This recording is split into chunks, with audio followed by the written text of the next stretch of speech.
Assalamualaikum warahmatullahi wabarakatuh. Hamdan wa syukranillah, amma ba'd. Apa kabar teman-teman semuanya yang sudah salihah? Semoga semuanya selalu sehat dan selalu dalam lindungan Allah Subhanahu wa taala. Amin ya Allah ya rabbal alamin. Mereka selalu bersyukur kepada Allah Subhanahu wa taala dengan mengucapkan alhamdulillahirabbil alamin. Bersalawat kepada Nabi Muhammad sallallahu alaihi wasallam dengan membaca Allahumma sholli ala sayyidina Muhammad wa ala ali sayyidina Muhammad. Teman semua, jangan lupa kita selalu bersyukur kepada Allah Subhanahu wa taala atas semua nikmat yang telah begitu banyak Allah berikan kepada kita, sehingga kita tidak akan bisa menghitung atau membilang nikmat yang telah Allah berikan kepada kita semua. Semoga kita semua bisa bersyukur selalu kepada Allah Subhanahu wa taala atas segala nikmat itu. Amin ya Allah ya rabbal alamin. Nah, teman-teman semua, di video sebelumnya saya telah menjelaskan atau membahas sholat ya, tentang sholat yang mana sholat itu harus dikerjakan setiap muslim, setiap yang mengaku beragama Islam dan juga beriman kepada Allah Subhanahu wa taala, maka harus melaksanakan sholat yang 5 waktu. Yang mana sholat 5 waktu ini tidak boleh disepelekan ya, tidak boleh diremehkan, harus kita kerjakan kalau kita memang mengakui beragama Islam dan juga beriman kepada Allah Subhanahu wa taala. Kalau kita merasa mukminin, mukminat, muslimin, muslimat, harus sholat yang kita dahulukan, harus kita nomor satukan ya, nomor sholat itu. Nah, teman-teman semua, sebelumnya saya jelaskan apa itu namanya sholat, apa aja itu yang harus dilakukan dalam sholat. Ada yang harus kita bersihkan, ada yang harus kita ucapkan dalam sholat, ada yang harus kita perbuat dalam sholat dengan gerakan-gerakan tubuh kita ya. Itu udah saya jelaskan di video-video sebelumnya, yang mana sholat itu harus dilakukan oleh semua umat yang beragama Islam, kecuali kepada yang lagi, kalau perempuan ya, khusus perempuan yang lagi berhalangan yaitu haid gitu ya, datang bulan, atau misalkan orang yang dalam gangguan jiwa mungkin ya, yang dalam gangguan itu enggak ketaklif untuk melakukan sholat, tidak harus melakukan sholat ya. Apalagi ya, saya ingatkan, khususnya mengingatkan diri sendiri gitu, untuk umumnya untuk semua muslimat gitu ya, perempuan, akhwat yang haidnya itu misalkan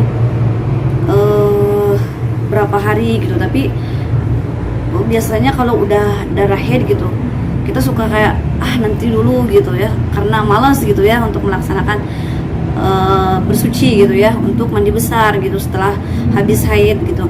Nah, jadi jangan nanti ditunda-tunda. Misalkan kalau misalkan kita biasanya memang haidnya itu 5 hari, atau misalkan haidnya kebiasaan kebanyakan perempuan kalau haid itu 7 hari 7 malam misalkan.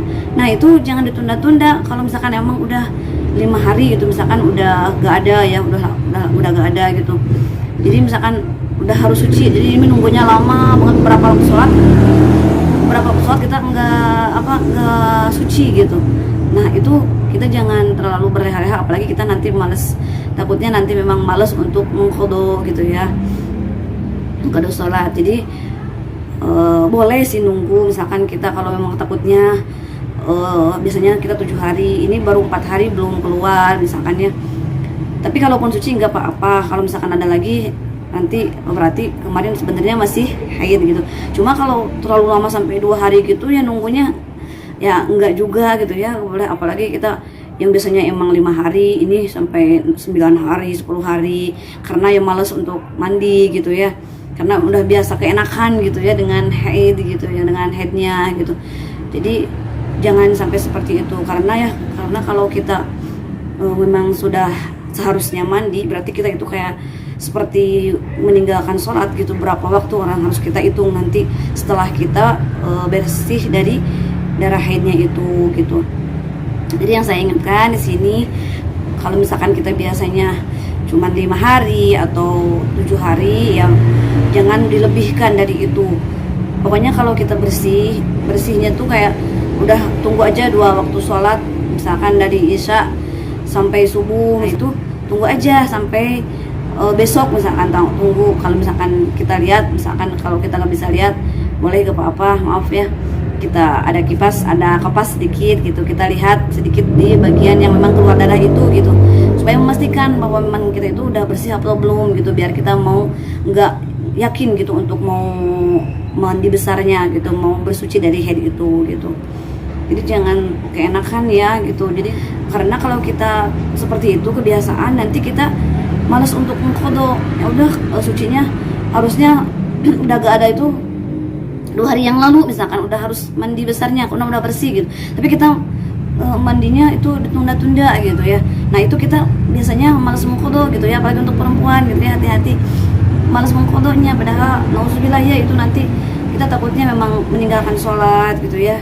Harus benar-benar kita memahami juga. Makanya nanti insyaallah kedepannya saya akan menjelaskan tentang haid, yang mana buat perempuan harus memahami, harus tahu lagi gitu, mencari ilmunya tentang haid ini gitu.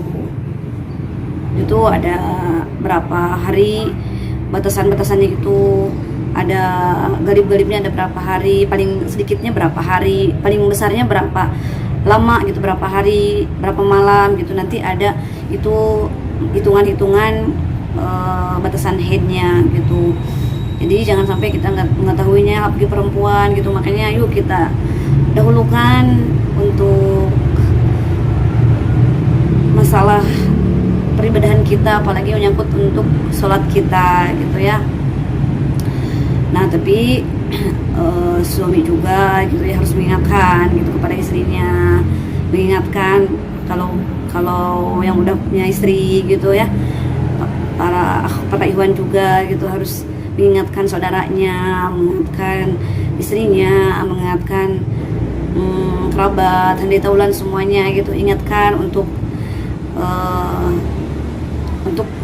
memperhatikan sholat bila mana sedang datang bulan, seperti itu. Jadi ya teman-teman semua, yuk kita sama-sama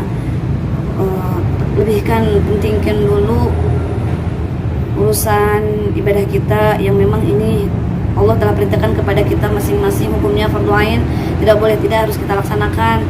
Jadi harus kita benar-benar mengetahui ilmu tentang apa, tentang sholat, tentang haidnya, tentang sucinya, tentang wudunya, tentang segala macam yang memang itu akan menyangkut ibadah kita. Semoga insya Allah kalau kita ibadahnya baik juga, sholatnya baik, kita lebih baik lagi, Allah juga akan mempermudah urusan kita. Semoga nantinya Allah juga menerima amal ibadah kita, insya Allah. Amin ya Allah ya Rabbal alamin. Nah jadi ya teman-teman semua, sekarang itu kan 17 Agustus ya, merdeka gitu. Kita harus merdeka, bukan sekarang nggak ada zamannya kita merdeka dari penjajahan ya, tapi kita sekarang harus merdeka dari perbuatan yang nggak baik, dari merdeka dari maksiat. Kita harus merdeka dari hal-hal yang tidak baik, yang bersifat negatif. Jadi kita harus selalu bersikap baik, merdeka dari hal-hal yang tidak bermanfaat gitu ya. Karena sekarang kita mau ibadah apa sih, nggak ada tuntutan apapun, yang penting kita ada kemauan, kita mau mujahadatun nafsi gitu, merangin nafsu kita. Jangan sampai kita terlena, jangan sampai kita kebawa oleh bujukan setan yang terkutuk gitu ya. Jadi kita harus benar-benar kalau kita merasa itu nggak baik gitu ya, kita bisa membedakan mana yang benar dan mana yang salah. Kita harus benar-benar bisa menahan nafsu itu gitu ya. Jadi harus merdeka dari itu. Harus sholat, ngaji, thalabul ilmi gitu ya, untuk hal-hal yang bermanfaat gitu ya. Kita harus merdeka dari perbuatan yang tidak baik, tapi harus memperbaiki sholatnya, memperbaiki ibadahnya, memperbaiki segala apapun aktivitas kita yang bermanfaat semoga lebih baik lagi, apalagi ini yang sifatnya fardu ain yang harus kita laksanakan setiap insan, apalagi ya yang sengaja tidak sholat gitu, nauzubillah min dzalik, dosa besar ya. Jangan sampai kita meninggalkan sholat. Jadi insya Allah kedepannya saya akan jelaskan tentang haid gitu ya. Saya sekarang untuk mengingatkan itu aja ya kepada perempuan, kepada akhwat, jangan sampai kita itu tenang kalau kita lagi haid untuk berlama-lama. Kalau sudah tidak keluar darah lagi, berlama-lama melakukan mandi besar atau mensucikan diri dari keluarnya haid gitu ya. Jadi kita kalau udah nggak ada darah haid, minimal tunggu 1 waktu atau 2 waktu. Kalau memang udah nggak ada, udah gitu, nggak boleh sampai 1 hari 2 hari gitu, apalagi kita nggak mau mengqadha. Nah makanya perempuan itu bagus sekali untuk banyak melakukan sholat qadha gitu ya, itu di situ, karena memang perempuan banyak rawan dengan begitu gitu ya, apalagi kita kadang-kadang sholatnya belum bisa lebih baik, belum sempurna, belum bisa benar gitu ya. Sholat sunatnya juga kadang kita sunah itu kita males gitu ya, nggak mau mengerjakan gitu, apalagi sampai seperti itu kan kita insya Allah jangan sampai kita menyepelekan sholat. Jadi cepat kalau misalkan udah, biar kita nggak terbebani dengan qadha gitu ya, makanya kita harus kalau udah keluar darah haid ya udah kita cepat-cepat mandi gitu ya untuk mensucikan dari haid itu. Jadi ya perempuan itu harus banyak qadha, gak apa-apa. Misalkan kita perkirakan kita itu qadha misalkan haid ini berapa hari ya, berapa waktu sholat gitu ya. Misalkan tertunda, saya nggak keluar lagi setelah, kan harusnya suci itu misalkan kita mandi itu harusnya misalkan di waktu zuhur, karena nggak ada darah di waktu zuhur tuh. Nah kita nunggu nanti aja maghrib misalkan. Nah ternyata dari maghrib tuh kita ngelewat antara duhur dan asar gitu, kita nggak keluar lagi. Setelah kita maghrib mandi besar nggak keluar lagi itu darah dari maghrib ke subuhnya. Nah itu kita harus mengqadha 2 waktu, duhur dan asar. Jadi ya gitu teman-teman semua, para akhwat gitu ya, para muslimah semuanya, yuk kita perbaiki ibadahnya, kita dahulukan kepentingan yang lebih baik untuk peribadahan kita, yang insya Allah ini ibadah langsung pada Allah Subhanahu Wa Taala. Semoga ibadah sholat kita yang utama bisa diterima oleh Allah Subhanahu Wa Taala dan menjadikan amal yang dinilai dan bisa kita petik nanti hasilnya di yaumil qiyamah. Amin ya Allah ya Rabbal alamin.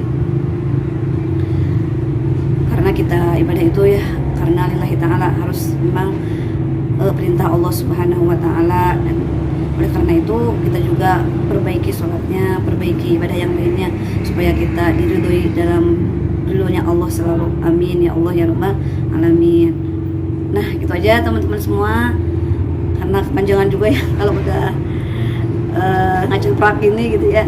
Mohon maaf bila ada kekurangan atau kesalahan dalam penyampaiannya, hanya saling mengingatkan ya, khususnya untuk mengingatkan diri sendiri, umumnya kepada semuanya, khusus juga kepada muslimah akhwat fillah yang saya cintai karena Allah Subhanahu Wa Taala. Mohon maaf bila banyak kekurangan atau kesalahan atau banyak penyampaian yang kurang berkenan di hati teman-teman semuanya. Terima kasih kepada semua yang telah menyimak bahasannya sampai selesai. Wa'afu minkum. Assalamualaikum warahmatullahi wabarakatuh.